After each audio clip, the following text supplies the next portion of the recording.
Content warning, y'all. We have lots of fun making this podcast, but remember, we watch a lot of R-rated films, use language that reflects that, and joke about heavy topics to create levity around these themes.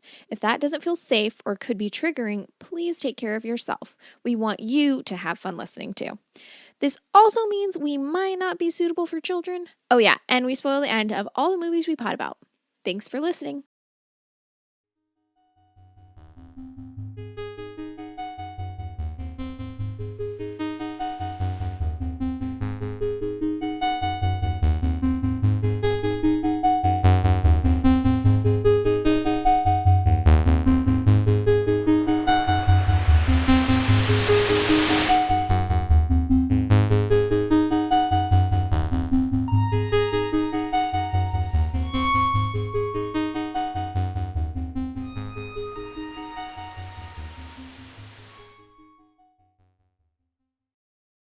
"44-year-old man with grey hair looking surprised."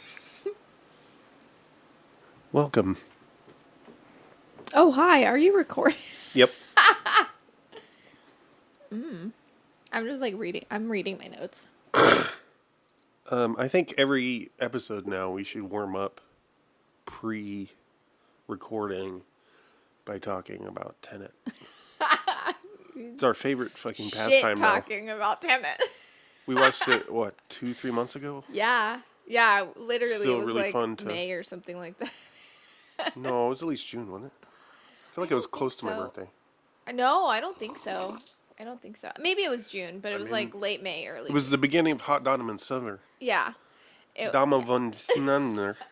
I think it's what got me on the kick of wanting to watch any Martin Donovan film that wasn't Tenet. Right. Because I was like desperately trying to cleanse my palate of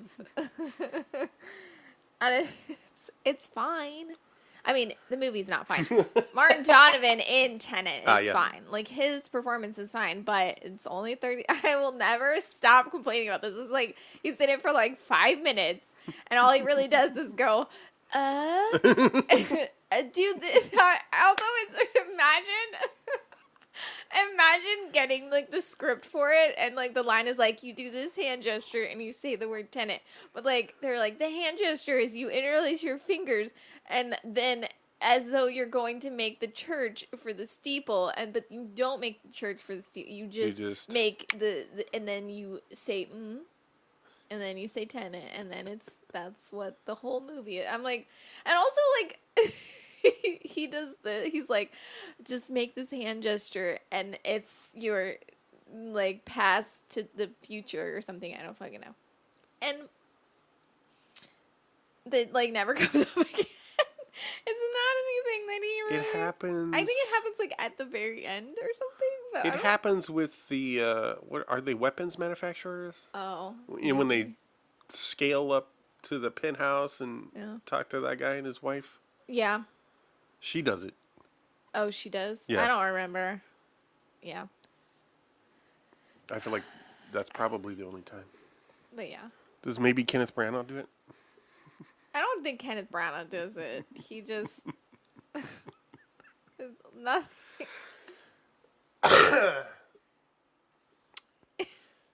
Anyway, today... We did not watch Tenet last night. We watched Hideaway.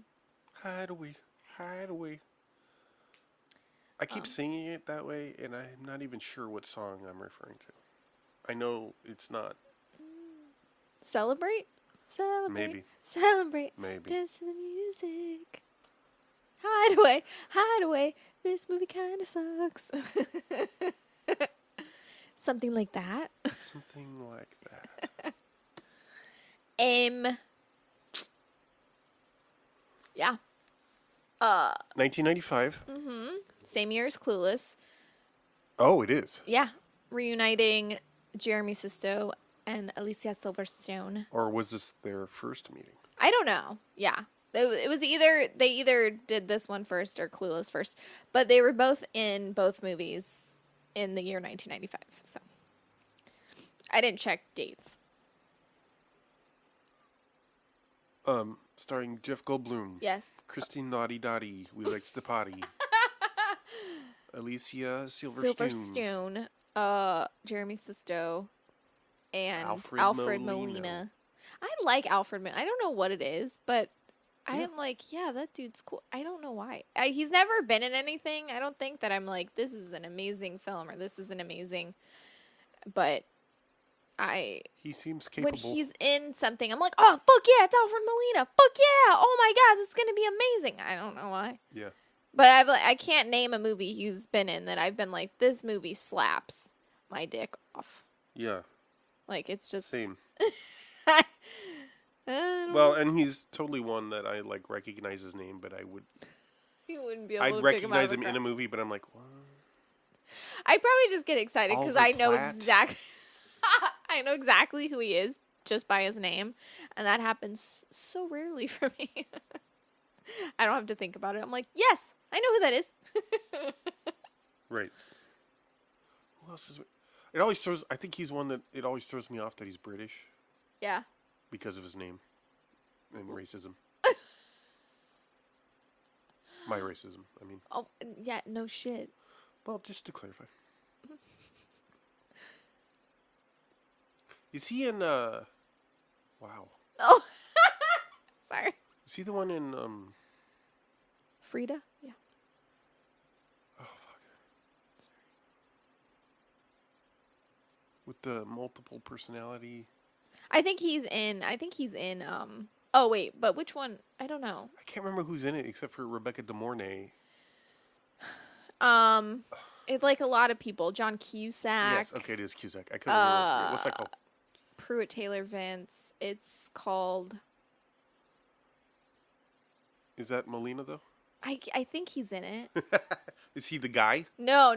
He's not the guy. No. Oh, okay. I think Who's he's the guy? like Who's the guy? Pruitt Taylor Vince, Okay. who I also love. I love Pruitt Taylor Vince. Oh. Again, I don't exactly know why, but he is such a good actor, and he could be in anything, and I'd be like, oh my God, Pruitt Taylor Vince. I feel like he doesn't. He was in True Blood. Who? Pruitt Taylor Vince. Okay. And I'm I was like very excited to see him in something like that, but There's all these people in this movie that Hideaway? yes, Hideaway, sorry. Yeah. That you're unaware are in the movie. For instance, Michael McDonald from Mad TV fame plays a cop. Yeah, that you Don S. Davis from Twin Peaks and Stargate. SG1. His favorite show. Rebecca Tulin, I don't recognize her name, but apparently she played Scully's mom on The X-Files. And, oh no, maybe I have it backwards. She played Mulder's mom, and Don S. Davis played Scully's dad. Oh, interesting. Okay. Oh, I see. Anyway, she's a doctor in this. Hiro Kanagawa, who I recognize his face, is also a nurse. They're all like... Well, they all have masks on. Right. So you wouldn't be able to see them. 'Cause Exactly. They So- know how to take care of people and not spread germs, and they're not Okay, let's not make this political. little baby turd wads that refuse to put a piece of cloth over their fucking mouth. Oh, interesting. The director of this directed Virtuosity and The Lawnmower Man. Oh my God. Okay. Yes. Lawnmower Man. I didn't recognize his name. I didn't recognize. What is wrong with me? But Which the explains the, whole visual effects. Yes, the VFX in this shit looked like it was a scene taken from Lawnmower Man. Like legitimately. I was like Virtuosity is the same year. 95? Yep. What? I thought What a it year was in film 1995 was. Yeah, seriously. Jesus. You liked Virtuosity more than I did. I liked Virtuosity more than you did, yeah. All right. It's not like a great film, but it's a lot of fun. It's a lot of fun. It's pretty I ridiculous. assume you liked this movie more than I did too. I wouldn't go that far. I don't know how much you liked it, so I couldn't tell you. I was pretty much in pain the whole time. Oh no, I thought it was. I had a lot higher hopes. It was pretty disappointing. Yeah. I mean, I will say this: that ending, the fuck, What? The post credits? No. That one was hilariously ridiculous, but no, like and unnecessary. The battle scene where they shoot ghost lasers out of their eyes or something, and then I liked it better when it was the battle of the Pa Wraiths on DS9, you know?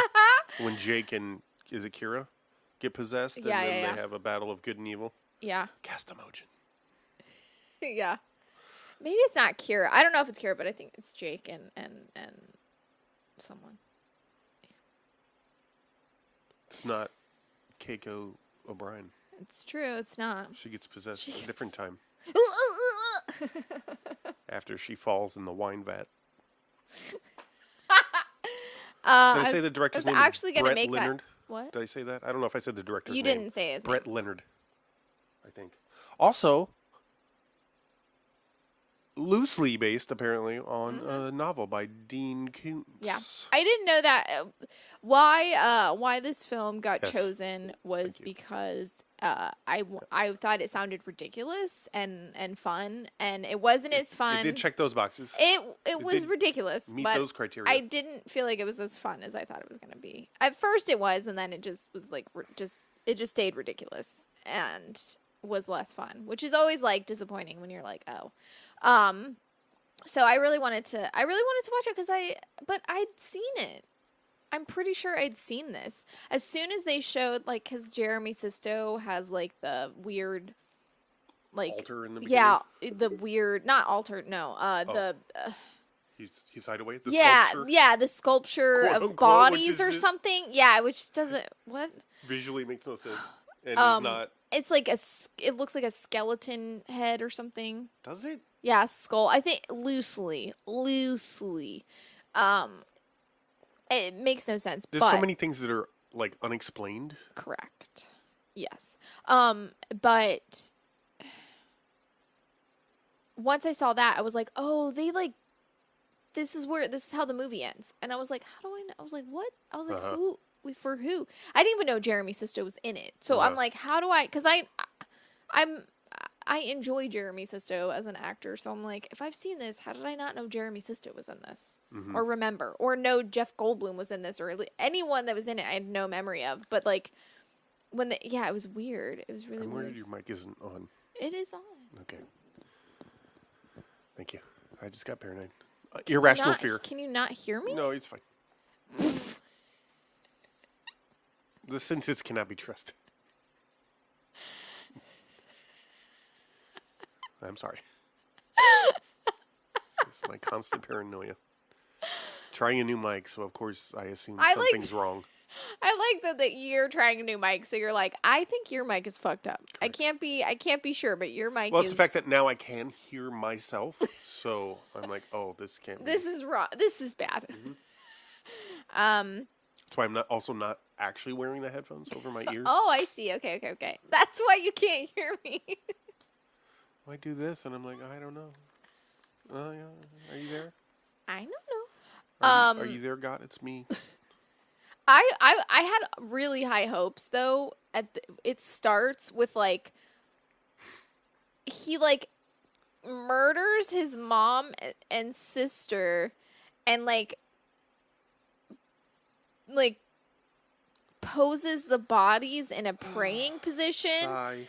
And then, like, goes upstairs to his, like, bedroom that has nothing in it or something. Maybe it's not his bedroom, but it's, like, a room where he has, like, all these, like, Hail Satan things written all over the walls and candles lit. And he's like, take my soul, Satan.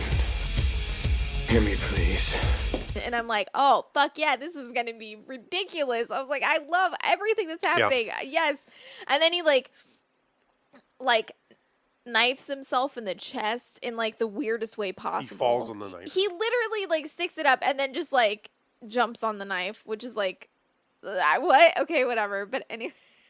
Well, I do appreciate that because that seems more like it would work than trying to stab yourself, just by pushing a knife in your chest. Right, but I feel like that feel like just setting a knife on a wicker basket or whatever and then jumping on it might also not really be or whatever it is. Anyway, then he dies and goes to like hell or something, and that sequence is nutballs. It is just like a bunch of like twirling lights and him being like,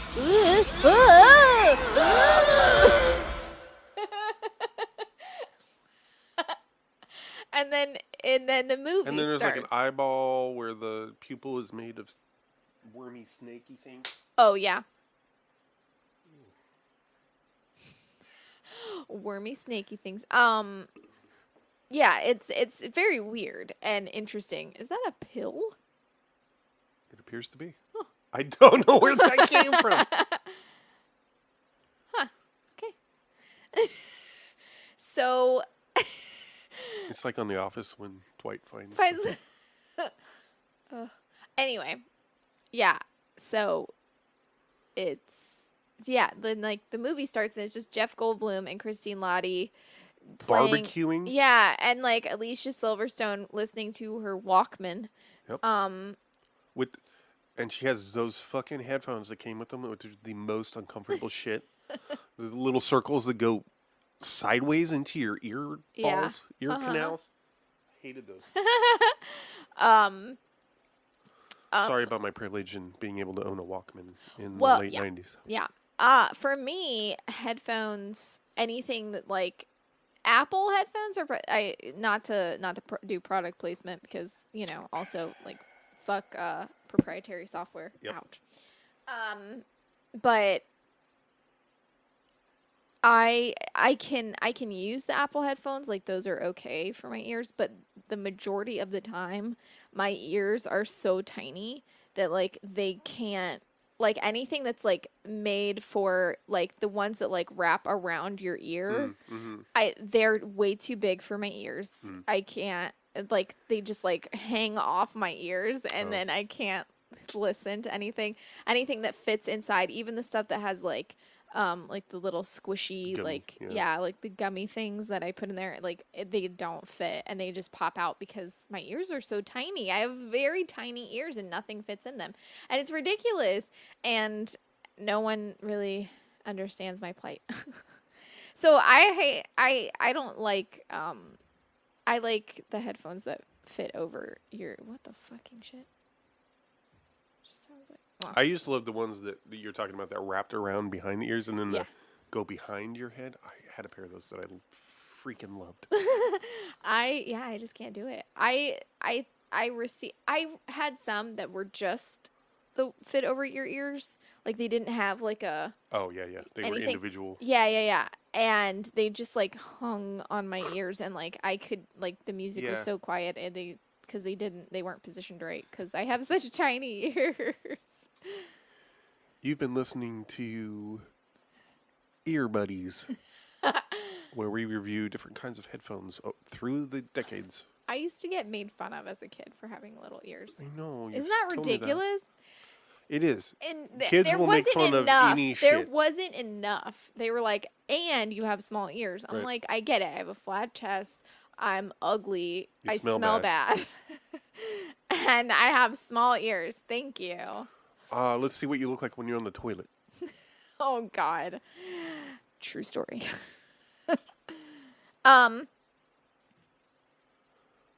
Yeah. So once it starts on the Jeff Goldblum part of the film, it's like, how about the car crash accident? I know, and they're just like, so they get in a car accident. First of all, it almost makes it look intentional by the other driver. Yeah. Like the other driver.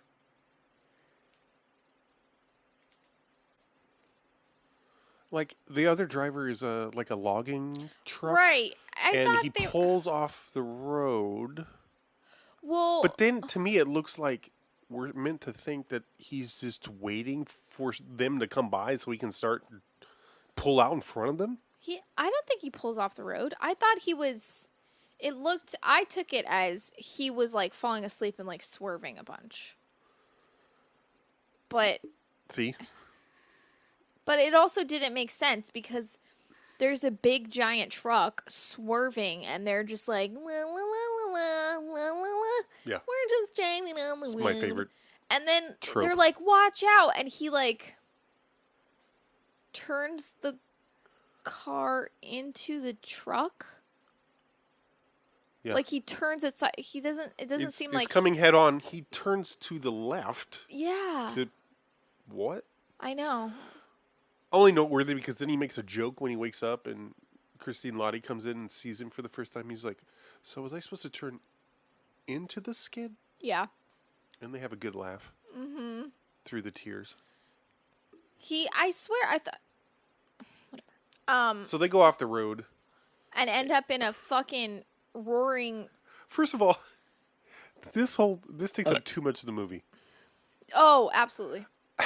They go off the road. Then, of course, they're hung on. Jeff Goldblum is hung, if you know what I mean. Oh yeah, I do. They get held. The car gets stuck on a rock on the side of the hill or whatever, and so they're teetering. And then a T-Rex comes. Just kidding. Just kidding. But it takes forever. Alicia Silverstone climbs out and is safe. Right. And then the car falls the rest of the way down with the parents. Lands in a... They wake up... Christine Lottie wakes up and the car is in water. Mm-hmm. And then another half hour of her trying to get out of the car. She sounds like a fucking tennis player the whole time. She's like, ha, ha, I will say this about her performance. I thought she was really good at looking... Like, what? I don't know. It's just...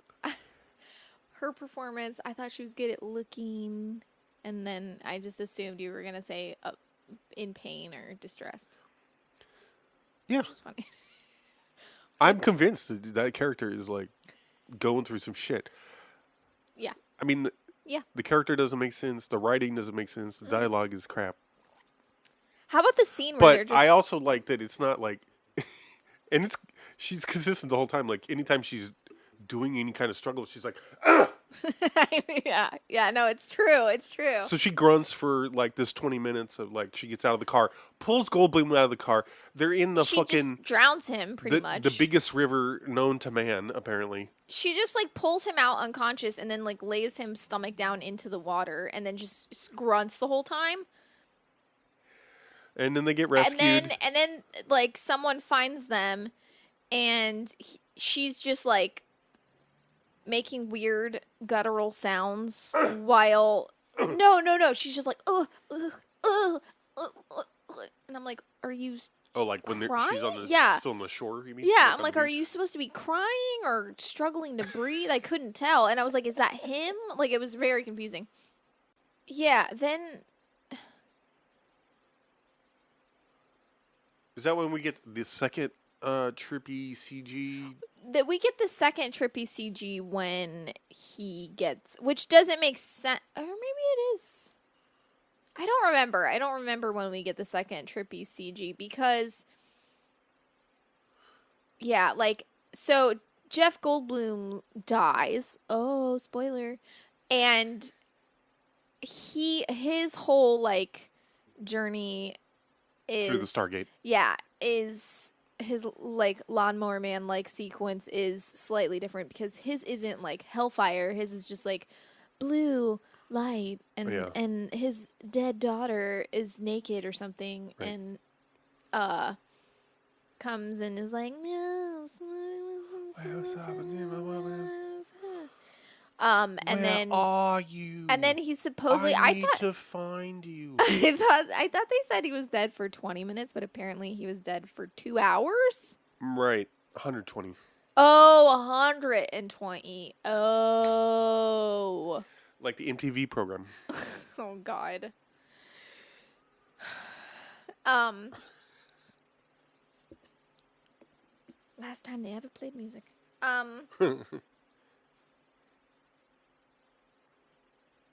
Also, I wrote down, I like how they like seem so fucking slow to bring him back. Right. They're just like, he's been gone. They're like, yes. And they like inject his heart with adrenaline. Oh, right. And then they're like, are you sure you want to keep going? I'm like, it's a little late for that. You just Remember what happened last time? Right. They're like, are you sure? He's like, I think, but he's been dead for 120 minutes. I think we can still do this. And then they like slowly get the stuff. I'm like, what? It's like the slowest moving fucking Also, doctor. there are several times you see Goldblum get hypodermic, get a needle put in him, and it never looks realistic for some reason. The one where they're like poking him with a needle In the MRI? in the MRI? Or CAT scan, I suppose. Yeah, or something. That was confusing because he's like having trouble getting it. And then they just keep stabbing him with just like it. I don't know if they're, because that's not how you draw blood. I'll tell you that much. Also, why would you be drawing blood while he... Yes, but why would you be drawing blood without like the tube? Yeah, right. There's no. It's just... Yeah. It's just an empty needle. Yeah. Like. Yeah. What? No, you won't. It's like the part you put the vial into. Yeah. Shh, don't think about it. He's having another vision. Ugh. So from this, he figures out that he can trigger his visions, his shining,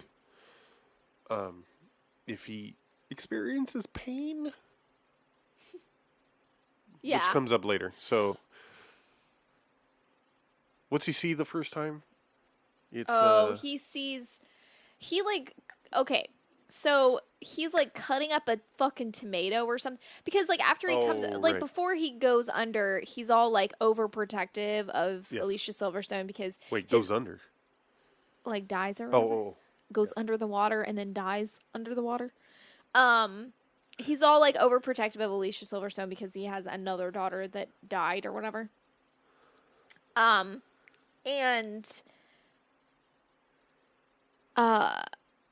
You know, she like wants to go to a rave and he's like, absolutely not. People do drugs there. And she's like, you don't know what a rave is. And I'm like, no, it's pretty much a rave. Yeah. It sounds like a rave. She's like, that's totally, you don't understand what you're talking about. I'm like, no, I don't know about that. So then he like Also, goes. she's supposed to be, she's what, 16? She's almost 16, so Oh, she okay. can do whatever she wants, I think. Thank is you. a quote. Yeah. Thank you. And after he comes back, he like buys her Pearl Jam tickets, and he's like really chill about her. I Like, love this because we watched I feel like this comes up a lot of mid-90s. Like, I feel like Pearl Jam was the fucking benchmark. For whatever reason. I'm not saying it's incorrect. right. Well, I honestly thought Pearl Jam was a way bigger deal because of movies and TV. And then I like ended up listening to them one day when I was like, I don't know, 15 in the year 2000. I was like, what? This is boring.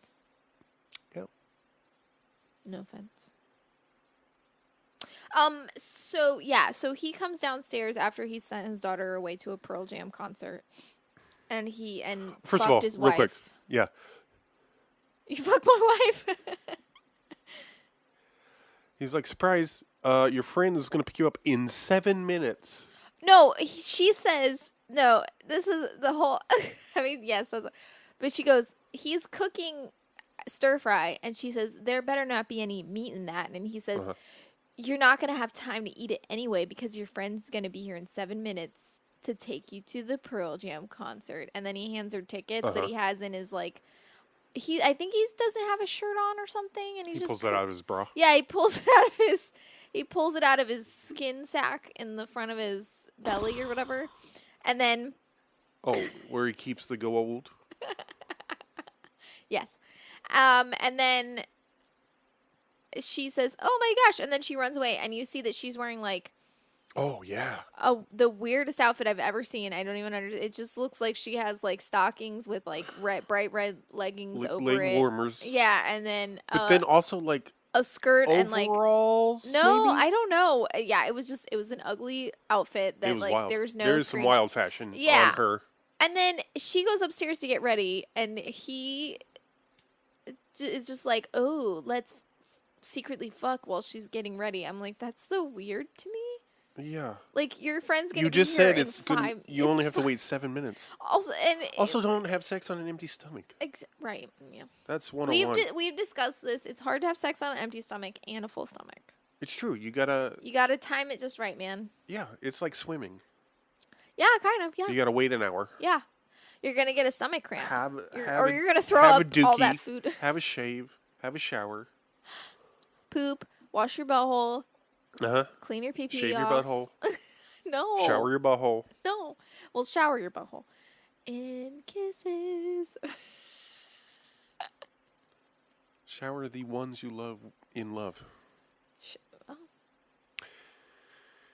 Yeah, anyway, So they bone, and then he has another vision, is that right? Yeah, he comes downstairs to cut up a tomato for himself just as a snack. Well, right, because they didn't have dinner. Yeah, but here's my favorite part is the scene. They show the cutting board, and he just pushes.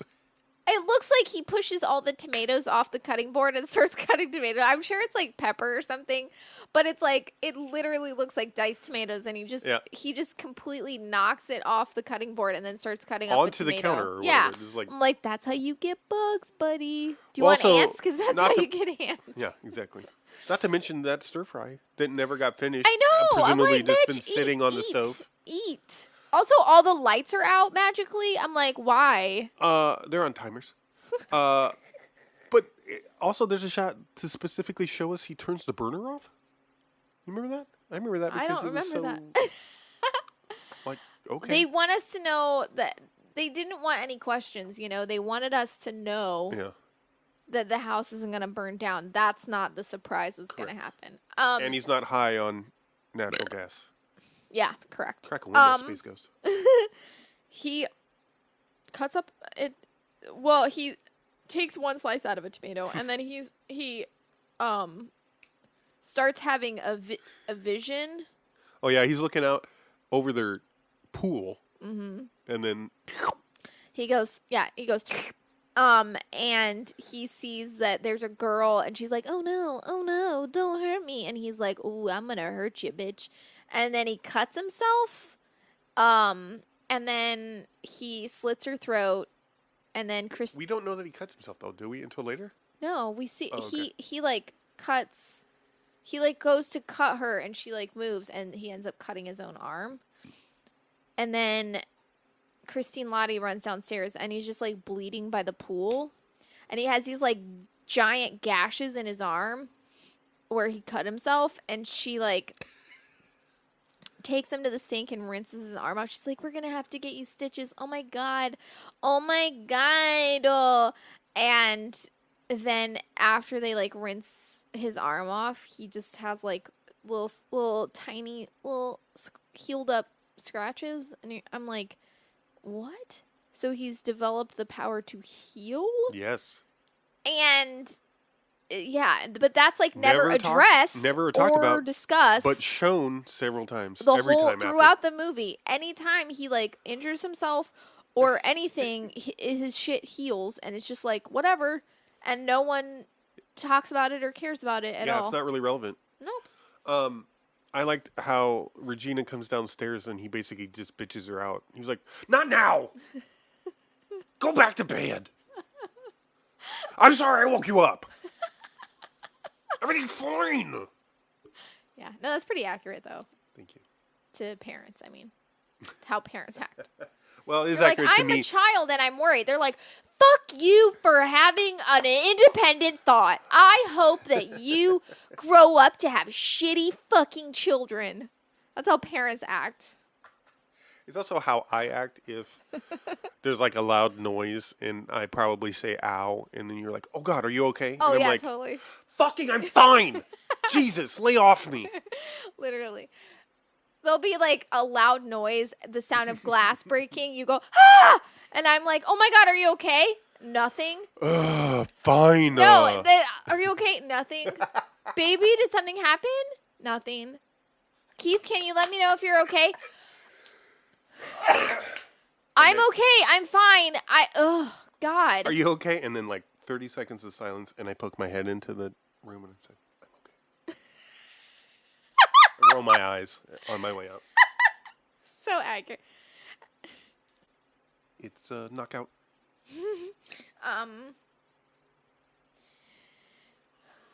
All right.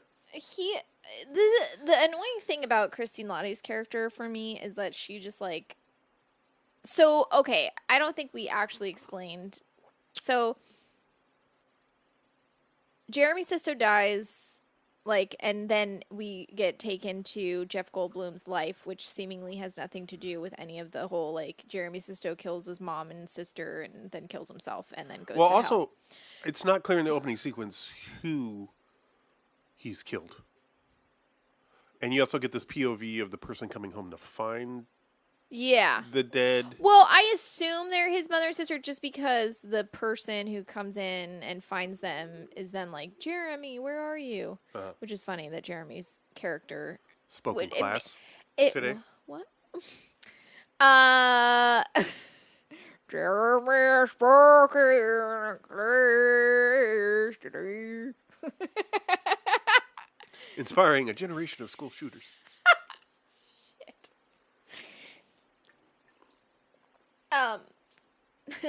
Now on this 90s easy listening compilation. Yep.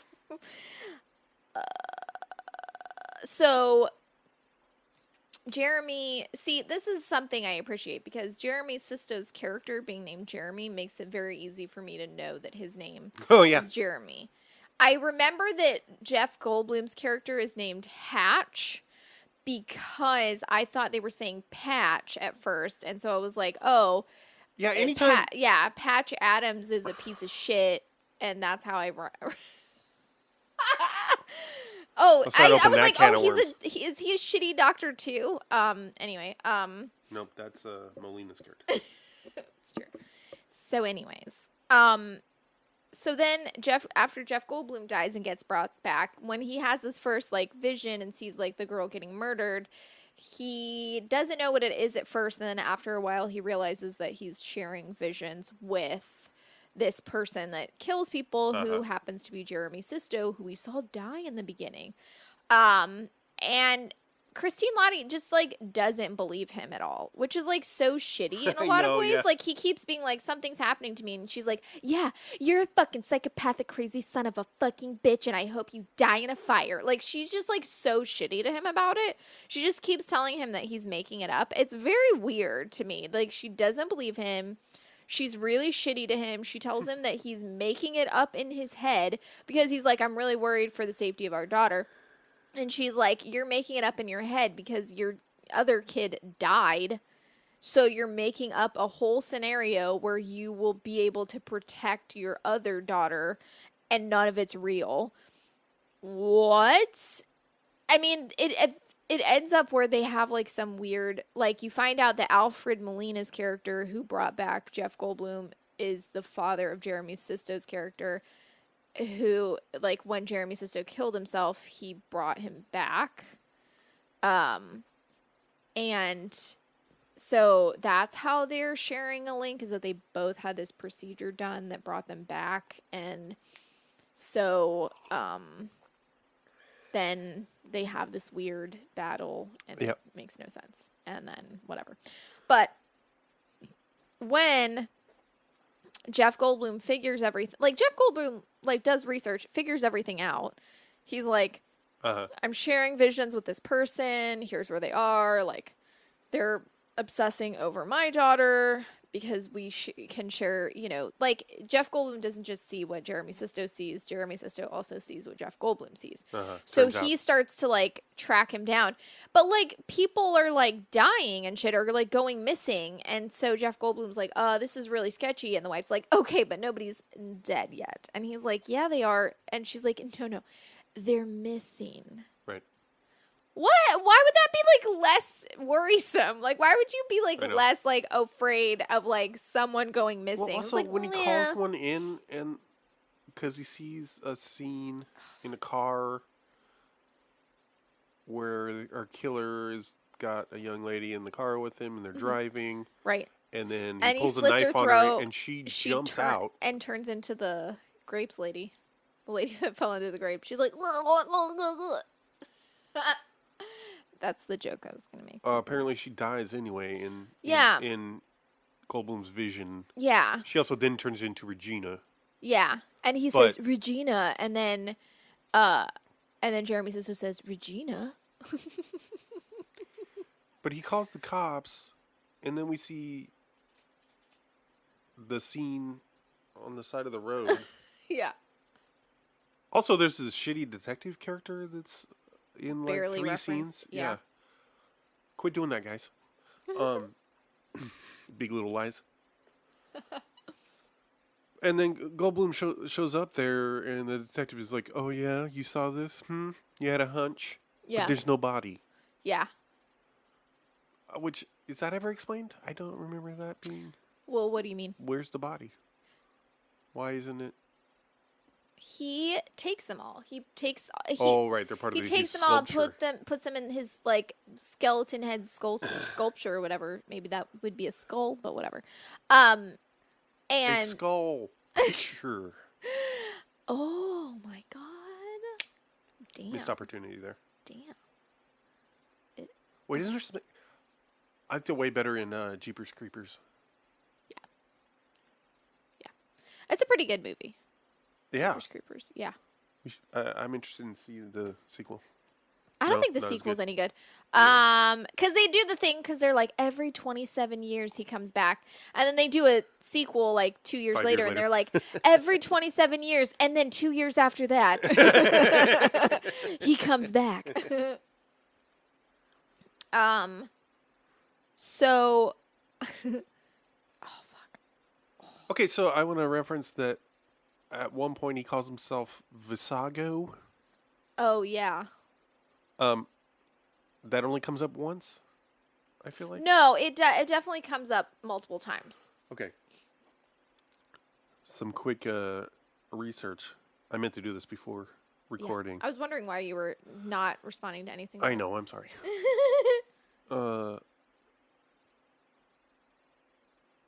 Visago is the third demon in the lesser key of Solomon as a prince of, quote, a good nature, and of the, quote, same nature as Agares. Okay. He rules 26 legions of spears and is summoned to tell magicians of past and future events and locate lost objects. He is one of the few spirits found in the lesser key of Solomon, but not in Johann Weyer's Pseudo-Monarchia Daemonium. Oh, shit. But more interesting is that... Oh, shit. Lost it. It was a name a cult leader and murderer gave himself. Oh, interesting. And I was wondering if this was a name you knew, Rod Farrell, because he killed some people in Eustis, Florida in 1998. Oh, man. Rod Farrell. Apparently he named himself after... he created himself for a vampire... He was a fan of a vampire role-playing game. And he took the name that he gave one of his RPG characters. I know that... I don't remember. I know that there was, like, some story when I was, like, you know, around that time of, like, some youth who were killing people and saying it was because they were vampires. So I might have Oh, sorry, the killings were in 96. He was sentenced in 98. Yeah, I don't remember when it was. I just remember being like, what the fuck? There's like a little fruit fly dancing all over my microphone, and it's driving me nuts. That's romantic. Yes.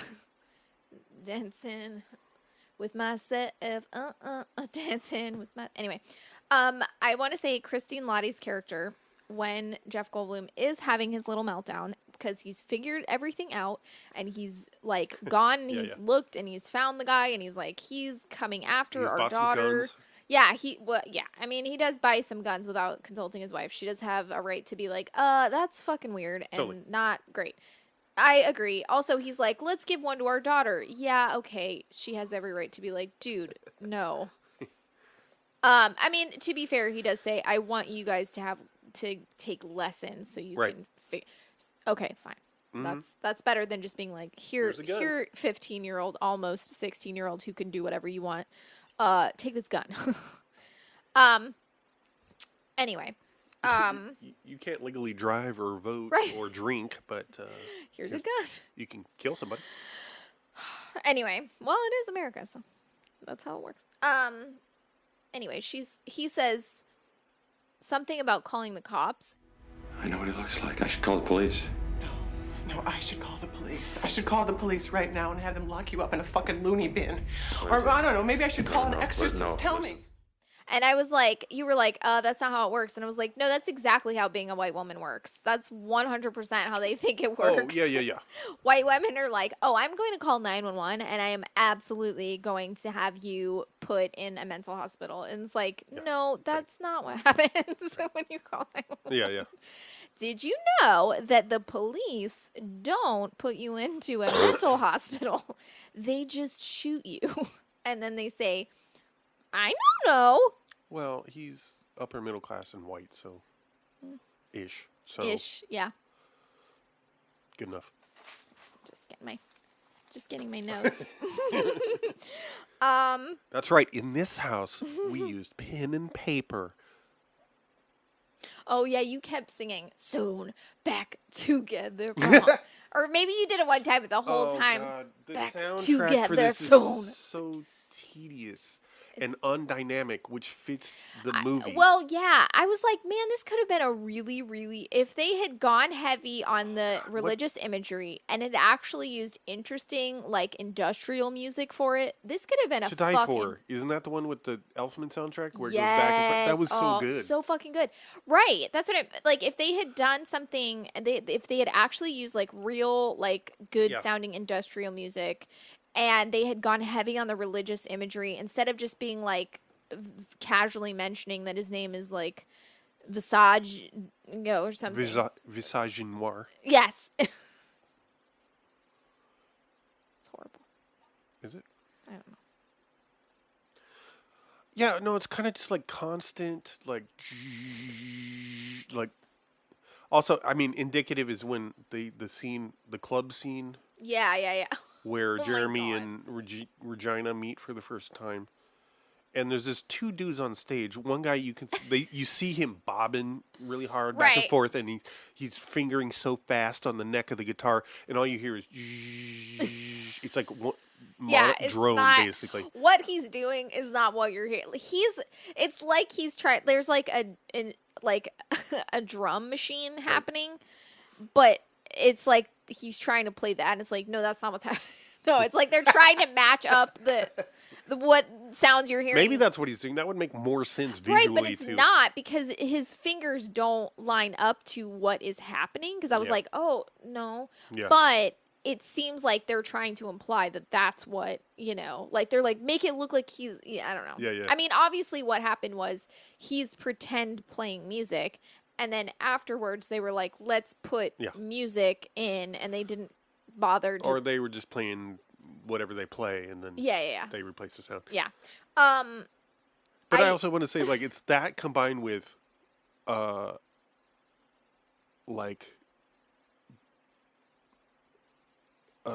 boys' choir. Yeah. But that's only at the beginning. Isn't it? No, in the beginning it's heavy on the choir, but then for a lot of the rest of the soundtrack is just like, well, in the climax for sure. Oh, it's that weird quasi-metal stuff with that over the top of it, God. and it just doesn't work. It could work. Right. But it all just flattens together. Like, it's just not dynamic. No. I want to say, so you said something you were talking about we were talking about the car chase that happens, and which isn't really a car chase. No, you it's just not. Got so excited. You were like, oh, I can't wait to read the trivia, and I said about the cars. I said there's no trivia about cars on IMDb, and you literally were like, what? Like, the noise that came from your mouth, you were upset. And I was appalled. And then you were like, oh, what about guns? And I was like, no, there's none for that either. And you were like, oh my, you were just... Yeah, there's blown almost the no fuck trivia away. about this movie because I guess so few people have watched it. Well, also, because I don't know if you read this. So Dennis Quaid's production company produced this, and he asked that his name be removed from it when he saw the final product. Dean Koontz, who wrote the novel that this film is loosely based on, after seeing the film, said, "Please, dear God, remove my name from the credits." It didn't work. His name is still in the credits, but he apparently supposedly begged them to remove his name from this. He took legal action. He had to sue. Because apparently it was in the title. It was going to be like Dean Koontz's Hideaway. He got them to take that away. Nice. But it's still in the credits. It's like based on the novel. See, here's the thing about Dean Koontz movies. There's another Dean Koontz movie. I like this one. It's called Phantoms. I want to watch this. I want to watch Phantoms. Okay. I really like that one a lot. It's not great, but like Dean Koontz. Well, apparently he learned his lesson because with Phantoms, he insisted that he have final say on the edit.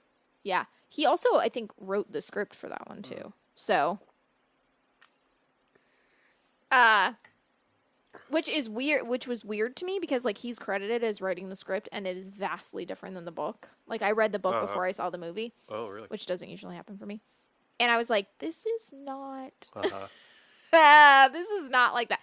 Dean Koontz has a lot of Stephen King does a lot of like childhood trauma and religious stuff, and Dean Koontz does a lot of my kid died. Like those are recurring themes. Okay. Stephen King loves to do like stories about like religious trauma and like some implications of incest or molestation. And Dean Koontz is like, my little kid died and I'm real sad about it. He loves having dudes whose kids died and that's their motivation. That is one of the most boring tropes to me. Right. Yes. I think one of my favorite. I really like. My mom wouldn't let me read Stephen King books when I was younger because she said they were too scary or something, or they were like too creepy. So she let me read Dean Koontz because she said it was like better or something. Dean Koontz is like much milder. Like he doesn't have the same. He doesn't have the same like level of psychological horror that Stephen King will. Like Stephen King will go pretty hard and will have for sure. Dean Koontz isn't as vulgar, I think, in how he does. I don't mean like vulgar like you mean common. He uses a lot of common language. Yeah. No, I mean like vulgar and like his descriptions. Yeah, not like graphic. Yeah. Explicit. Right. But also vulgar and like in the sense of like what he's described, like, you know, he can describe something graphically, but he won't describe something horrible graphically. Like it'll be like, oh, this person died. Like I remember Dean Koontz. I can't remember what it's called. Oh God, it's like, it's like a story where like people are regressing or something. I don't remember. And like people keep dying, and like throughout they don't keep dying. They're murdered. But that's funny. Yes. But I was like 13 or something when I read it, and like repeatedly, like everyone that gets murdered, it was like noted that they like shit themselves when they died, because like that happens when you like die. You like evacuate your bowels because your body just doesn't have the ability. Like you piss and shit yourself essentially when you die because you don't. I pissed and shitted. And farted. And that was like the first time I learned that. Anyway, so like he'll describe something horrible, but he's not like going into detail. Well, he will, like that's something that he'll do, but he won't like describe it in a way like, when my rapist father died, he'd shit himself. That's how Stephen King would do it. I see. But with Dean Koontz, it's like, oh, he shit himself after a monkey slit his throat. After a monkey slit his throat? Yes, correct. That's actually, yes. Okay. That's actually in the story. Anyway, whatever. Can I read from I want to read a little bit from this great review of the movie. Oh, yeah. This is by Rita Kimpley, or Kimpley. Koontz hates the movie so much he tried to force TriStar to remove his name from the credits. Not to worry, Dean, baby. Nobody much is going to see the picture, much less your moniker. Wow, I like how they act like he's a nobody or something. Like, clearly, if someone's making a film out of your book, you're... No one's ever gonna fucking know who you are, you dumb little bitch. Rae Dawn Chong is in this. Yep. And like it was like I was conflicted. Her character, it's like I appreciate the fact that the person doing like a card reading and doing like mystical stuff was a non-white person, because I think I think like anything like even remotely close to like voodoo practices, if they're it's like tricky, right? Because like it was less tropey, like she, you know, wasn't super tropey in how it was done, but also it was like literally she only was like, oh, I'm a spiritual person, or like I'm a psychic. The way you have your headphones and the way your hair is falling, you literally look like a Star Trek character, and you look like the intendant. Oh, thank you. With their tinfoil headband. Yeah, with their tinfoil headband. But yeah, like, so it was one of those things where I'm like, yeah, like, white people probably shouldn't be appropriating these practices. And it's like, okay, I appreciate the fact that they're not showing that sort of thing. But at the same time, I'm like, but it's still like the magical black character trope. Right. So I'm like, ugh. Like, I was like, ugh, it's not great. But it's like, ugh, you know, like the only like person of color in the whole film. Yep. And then she gets murdered right away. And then immediately gets murdered. Also, I love that Jeff Goldblum, anytime Jeremy Sisto is able to see Jeff Goldblum's vision, like Jeff Goldblum is like, oh my God, where's the address at? I have to tell him exactly where this person is located. He just looks at their address every single time. I'm like, stop it. God. And yet, cannot figure out the Skies Motel that he keeps seeing is Blue Skies. I know. When it's revealed that Alfred Molina is the dad. Yeah. He says, even as a child, he was psychotic. Like, when he's talking about, like, bringing him back and how he was, like, a horrible person. Yeah. But, like, almost excusing it because he's like, oh, even as a child, he was psychotic. And I'm like, so you didn't get him help or do anything for him? You just were like, yeah, he was born this way, so, you know, whatevs. Yep. What? Also, great job calling your child psychotic as opposed to like... Also, great job reanimating a murderer. Oh my God. He was my kid. What was I supposed to do? Not that? I don't know. Would you recommend this film? Ooh. Probably not. Yeah. It's not one that I would hard say, like, never watch this. Right. I would be like... I would say... Well, yeah, oh, sorry. I didn't mean to interrupt. No, I would just say, like... Yeah, you do you, but I wouldn't watch it again. Well, No. I did not have fun. I was frustrated the whole time. Yeah. Granted, going in, I was kind of cranky. Yeah. Ahead of time, so it's not the movie's fault. We should rewatch Pacific Rim.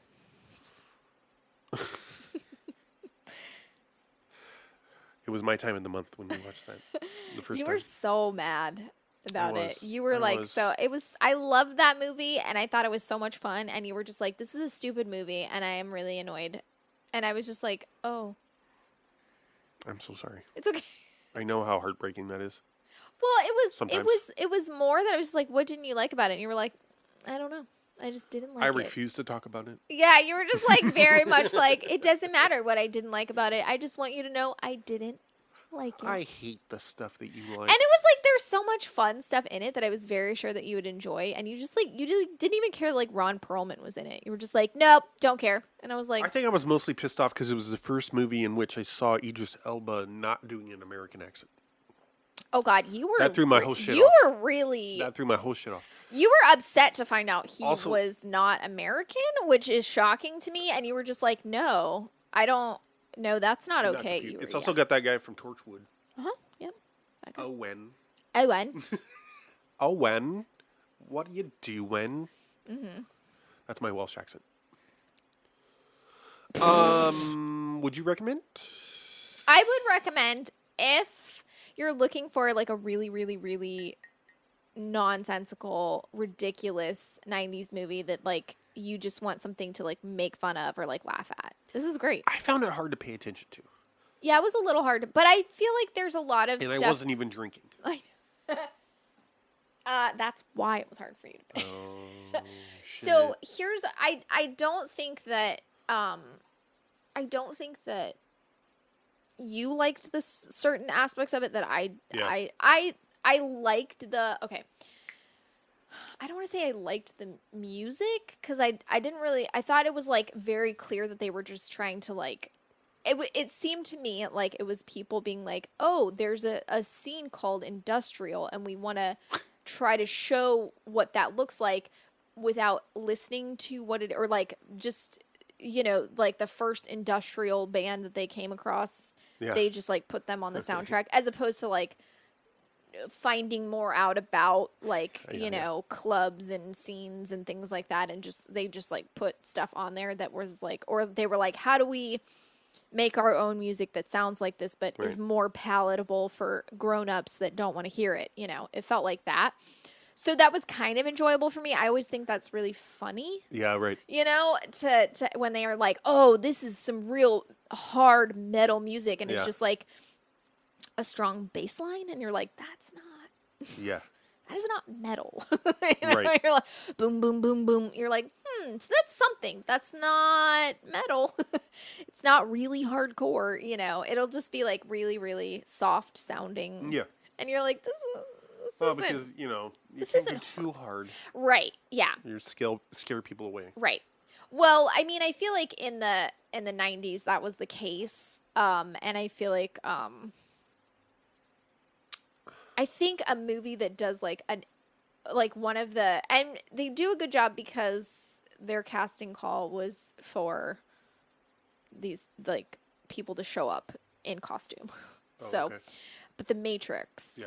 The club scene in the Matrix. They basically were like, we need people for a club scene come dressed for and like a lot of the people in that scene are not there wasn't like as far as I know, there wasn't like a wardrobe department. They just showed up in like dressed like that. Which makes it more realistic. It makes it seem real. And like, it's, that song was huge at the time. Like that song was. I don't remember what song it is. It's Dragula. Oh, fuck It's like the remix of Dragula. Okay. And it was like that. I remember that song was huge. I loved that scene. It was like, I remember like watching that scene over and over and being like, oh, because it seemed like, like people were like really grinding on each other and like, it was like, yeah. Club scenes are my favorite part of a movie because of how just they're always dated if they try to be yes, absolutely hip. And it's always such a great, interesting, like, interpretation of what somebody thinks it is because it's never... Clubs, any club that I've been to, and I've been to very few, clubs were always an anxiety-inducing thing for me. And I always hate it. I'm not the kind of person that wants to be out past midnight to dance. Mm-hmm. That makes me sound like a bad gay, I understand, but I just don't. The later in the day it gets, the less like ability I have to handle people. Mm-hmm. So like whenever people are like, oh, we want to show up at this club at 1 a.m. I'm like, I have to go home. I have to go home right now. I have to go home right now. Like I can't do it. So like I haven't had a lot of experiences with it, but my experiences with clubs they're far more poorly and overly lit than movies would have you think. Oh, of course.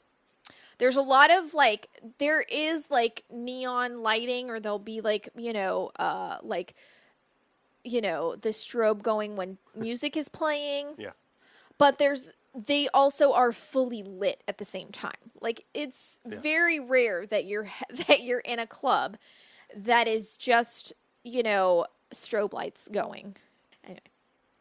You want to read something? Oh, I'd like to read some of the soundtrack credits. Oh, yeah, fuck yeah. Not that you'd notice any of these songs are in there because, as I said, it's very undynamic.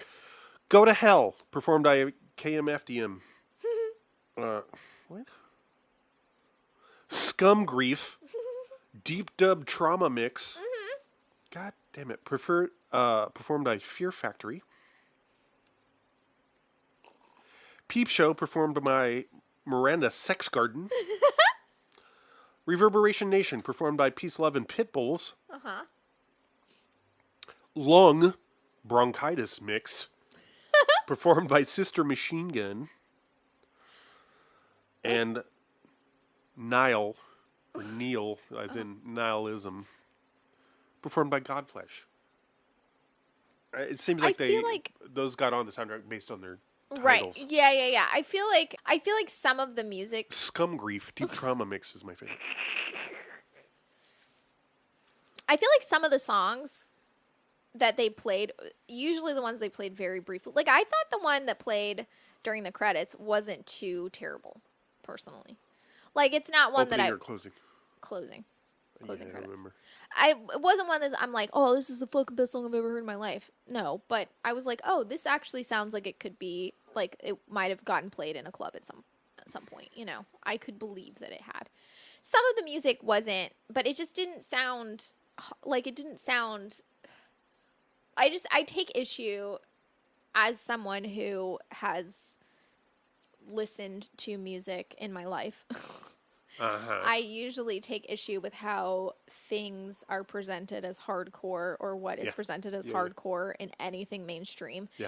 Granted, I know that the point of mainstream is that it doesn't understand or it's not going to get, you know, hardcore correct. Yeah. But I'm like, you could do some research. Like, it's ridiculous. Yeah, like, oh my God. Like, you know, even just like 50 Shades of Grey, like the film, I think one of the like complaints about it is like when they're going over their contract, you know, and like agreeing, like anal fisting is brought up and it's like the most extreme thing and I'm like, whatever. Everyone's like, that's nothing. Like,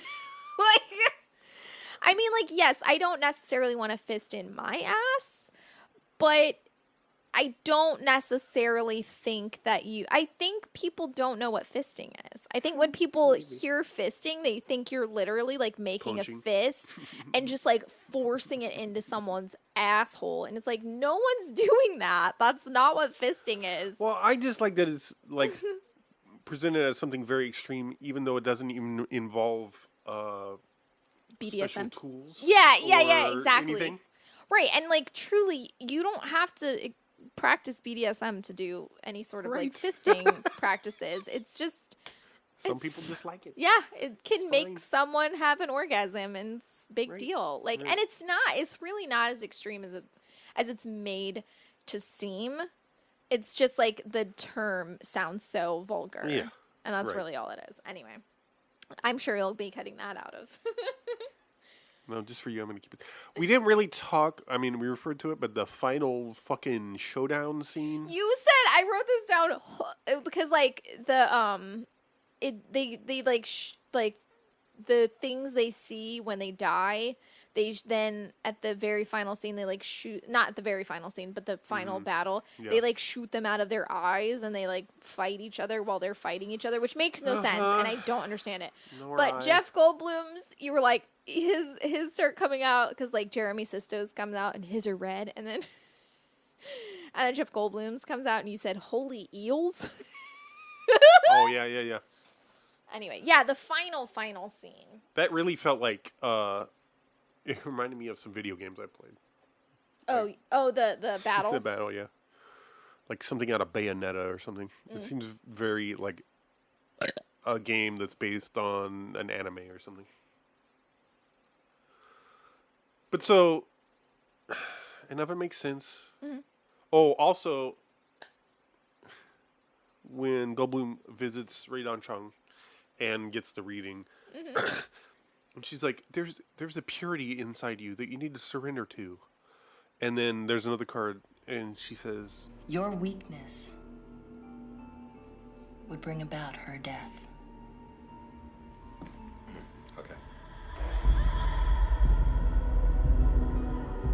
What's that supposed to mean? My weakness? Never. Never, Regina.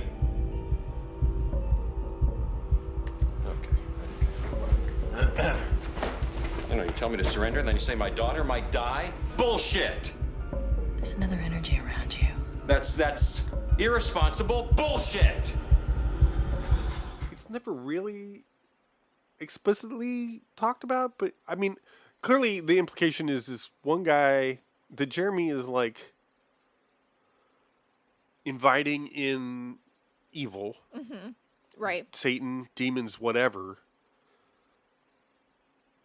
and then only by association, really, is it implied that Goldblum's character is in his power is based in like an angel or something holy or divine or whatever, and that's only because it's only by association. Like it's only there's that one reference to purity. There's the color of red versus blue. Don't make it political. And then in the end, okay, he shoots. Jeremy gets shot. I don't even remember if it's by Goldblum. Yeah, it is. After his demons have already snaked their way. This makes no sense. He gets shot, and then the demons come out. And then suddenly Goldblum's holy diver comes out and blasts No, the he doesn't get demons. shot before. He knocks him. No, he looks at him, and his demons come out. They look at each other. That's right. And he's and like, they're no. they look at each other, and their eyes like go like bling bling bling bling, and then Jeremy Sisto's like whoa, whoa, whoa, whoa, whoa, whoa, and then all of the demons come out of them. And We then are Legion. Yeah, and then Jeff Goldblum's holy eels come out, and then they like slow motion just like stare at each other for a really long time. I do want to mention throughout this though, Alicia Silverstone is tied up at the top of the skull sculpture thingy. Sculpture. Sure. And as Jeff Goldblum is fighting like with Jeremy Sisto, Yeah. Christine Lottie just like jumps off. She doesn't go to save her daughter. She just runs after Jeff Goldblum, who's fighting a murderer, and she just like stands by and watches as Jeff Goldblum shoots him. I'm like, save your fucking kid. She's literally just tied up, and just like you're not like the whole fucking movie. You're obsessed with saving her, and neither one of them do shit. It's true. Like she's just like tied up for like the whole time. And also, yeah, she's just up there the whole time. Giddy, diddy. Giddy. Yeah. Anyway, this movie's ridiculous. But not really in a fun way, is my feeling. Yeah. I enjoyed the club scene a little bit just because it looked boring. And I feel like that's an accurate representation of how clubs are. You go and you think they're going to be really fun, and you get there and some dude walks up and put his fingers on your face, and then you leave. That's exactly how my club experience is. Although I will say one of the like 2 or 3 times I've ever been to a club, I went and like some guy was hitting on me and my friend, and we were dancing, and we got ourselves, he bought us drinks, but the drinks he bought us were bottled water, and they were, in a sealed container. Okay. We were dancing. Good. And I started getting really, really lightheaded and dizzy, and I felt like I was going to pass out, and I was like, oh no. Is it happening? Oh no, it has happened to me.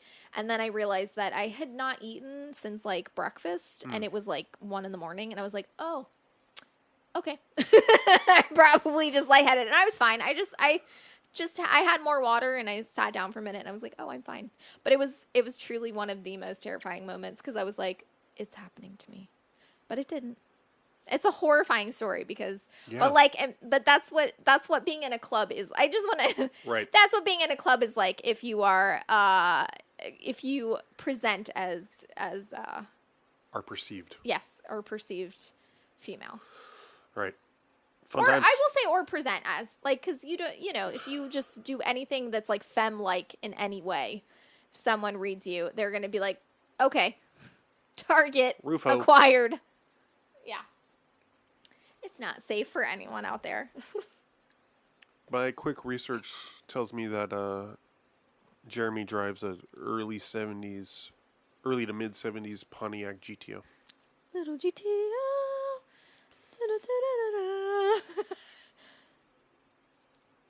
Okay. Yeah, it was fine.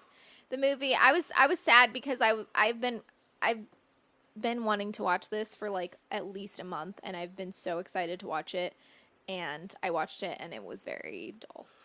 Yeah, a lot of times it turns out if you've never heard of a movie. See, but here's what I was hoping. I was hoping that it was going to be really... I got really worried, though, when you told me it was a Dean Koontz. You got worried. I was like, oh, I've probably seen this, and it's probably not that good. Because if I've seen it and I have no recollection of it, that means it did not make an impression. So I was a little bit worried after that. I was, like, really, really into it. I thought it was just going to be, like, a really stupid 90s movie. And it was, but not in a fun way. So, anyway. It's kind of a bummer because you can see the potential. I'm excited to take screenshots of it, though. I think there's going to be some really cool screenshots. Fair enough.